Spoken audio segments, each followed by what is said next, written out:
Halo pemirsa, kita berjumpa di segmen Sindo News 5, ruang bincang yang bukan sekedar menyampaikan berita, tapi juga mengajak kita semua berpikir lebih dalam tentang apa yang sedang terjadi di negeri ini. Bersama saya, Ardilase.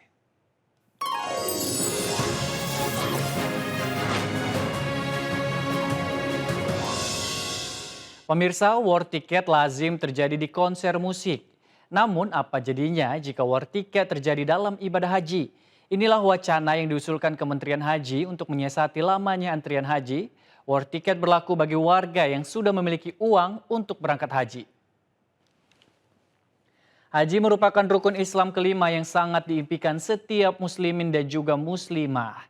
Namun lamanya antrian haji yang bisa mencapai 26 tahun membuat warga kesulitan beribadah di saat tubuhnya masih prima. Menanggapi antrian panjang jamaah haji, pemerintah melontarkan pernyataan akan mengkaji kebijakan baru yaitu skema war ticket.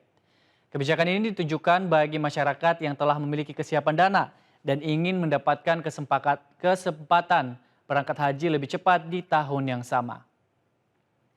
Diharapkan kebijakan ini dapat menjadi solusi atas panjangnya antrian haji di Indonesia tanpa mengurangi prinsip keadilan bagi seluruh calon jamaah. Kita dikasih kuota oleh Saudi Arabia 200.000, nah kemudian itu kita tetapkan harganya berapa, kemudian nanti nggak perlu ngantri, jadi masing-masing langsung pesan siapa yang dapat itu yang berangkat. Kita sedang memikirkan pola itu, namun tentu juga kita harus pastikan yang selama ini sudah ngantri, kan ada yang ngantri sekarang mau naik haji itu 5,7 juta orang. Nah bagaimana perlindungan terhadap mereka? Jadi ini wacana ini sedang kita godok agar keinginan dan perintah Presiden supaya haji tidak ngantri itu bisa kita wujudkan. Ribuan aparatur sipil negara yang telah terpilih menjadi calon komponen cadangan atau Komcat akan menjalani pelatihan di markas pasukan marinir. Pelepasan ribuan Komcat dari kalangan ASN digelar di lapangan Monas, Jakarta. Dalam gelombang pertama, sebanyak 2.000 ASN akan digembleng dengan pengetahuan militer oleh pasukan marinir seperti latihan sikap, baris berbaris, dan juga pengetahuan senjata. Selain itu pemirsa, peserta juga akan dibekali kemampuan dasar bertahan hidup atau survival dan ketahanan di lapangan. Para calon Komcat ini disiapkan bukan sebagai prajurit aktif, namun diharapkan akan siap siaga jika sewaktu-waktu negara memanggil. Jadi kurikulum sudah diatur kaitan dengan nuansa yang bersifat militer itu bersifat pengetahuan terbatas ya. Senjata juga demikian. Karena mereka pun nanti harus melaksanakan latihan menembak terbatas, tentunya pengetahuan senjata juga demikian. Kemudian kegiatan bersama terpola dalam berbagai macam kegiatan yang kita rasa memang mungkin kegiatan-kegiatan yang lebih cenderung ke militer, tapi itu untuk menjamin bagaimana suatu komen perintah yang diterima itu dijawab secara kolaboratif di dalam suatu sistem dan di dalam komunitas bersama itu. Anggota Komisi 3 DPR RI Ahmad Saroni mengaku dimintai uang oleh oknum yang mengatasnamakan pimpinan KPK. Sementara itu KPK membenarkan bahwa kasus penipuan mengatasnamakan pimpinan KPK telah beberapa kali dilakukan para pelaku. Assalamualaikum warahmatullahi wabarakatuh. Selamat pagi. Ahmad Saroni mengaku melaporkan pelaku yang telah memintai uang kepada dirinya saat sedang memimpin rapat di Komisi 3 DPR. Pelaku sempat menyampaikan permintaan uang sebesar 300 juta rupiah dengan mengatasnamakan pimpinan KPK. Menindaklanjuti hal itu, Saroni berkoordinasi dengan KPK dan Polda Metro Jaya untuk melakukan penangkapan. Namun kecurigaan Saroni kena kasus muncul karena peristiwa tersebut. Sementara KPK membenarkan bahwa aksi mengatasnamakan pimpinan KPK kerap dilakukan oleh pelaku. Kalau dibilang maksa, iya. Tapi pemerasan nggak ada, apalagi ngancem. Nggak ada itu. Tapi kalau dibilang dia maksa, benar maksa. Karena telepon terus. Sampailah ada voice note. Bu, bener nih buat pimpinan. Bener Pak, ini saya mau kasih nih uangnya langsung setelah diterima. Gitu loh ceritanya.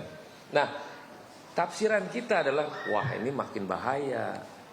Bekerja samalah saya dengan Polda Metro untuk melakukan penangkapan itu. Akhirnya ditangkaplah itu ceritanya. Kamis malam, tengah malam. Nah itu ceritanya. Jadi nggak ada ya pengancaman, nggak ada. Ngomongin perkara pun nggak ada. Tapi kalau dia minta maksa itu benar. Informasi awal yang kami terima bahwa peristiwa tadi malam atau dengan mengaku-ngaku sebagai pegawai KPK, kemudian dapat mengatur perkara gitu ya. Ini bukan yang pertama kali dilakukan oleh yang bersangkutan gitu ya. Sehingga ini tentu akan menjadi materi dalam proses pemeriksaan di Polda Metro Jaya. Jadi nanti kita tunggu ya proses pemeriksaan di sana seperti apa, hasilnya bagaimana, kita sama-sama hormati. Kita tunggu.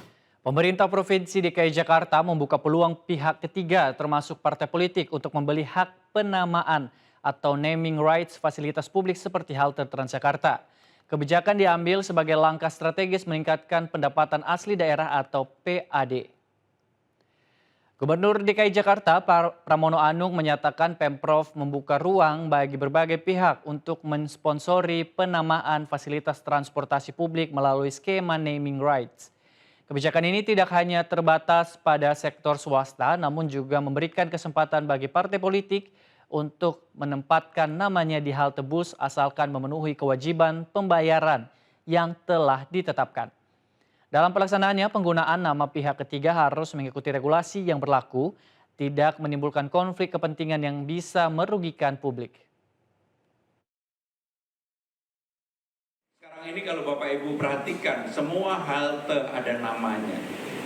Karena memberi nama itu artinya memberikan cuan, memberikan bayar restribusi, bayar pajak kepada pemerintah DKI Jakarta. Kami lakukan secara transparan. Siapa saja yang paling penting bayar. Yang paling penting bayar. Bahkan kalau Golkar mau buat halte pun boleh. Pak Erwin yang paling penting bayar aja. Presiden Prabowo Subianto bertolak menuju Moskow, Rusia, dari Bandara Halim Perdana Kusuma, Jakarta, Minggu malam. Presiden Prabowo bertolak menuju Moskow untuk bertemu dengan Presiden Rusia Vladimir Putin. Dalam pertemuan ini, kedua pemimpin akan membahas sejumlah isu strategis, termasuk penguatan ketahanan energi nasional. Selain untuk memastikan pasokan energi, kerjasama dengan pemerintah Rusia ini juga untuk menjaga ketersediaan minyak. Turut mendampingi Presiden Prabowo antara lain Menteri Luar Negeri Sugiono, Menteri SDM Bahlil Lahadalia, serta Seskap Teddy Indrawijaya. Perjalanan ke Moskow ditempuh selama kurang lebih 12 jam menggunakan maskapai Garuda Indonesia.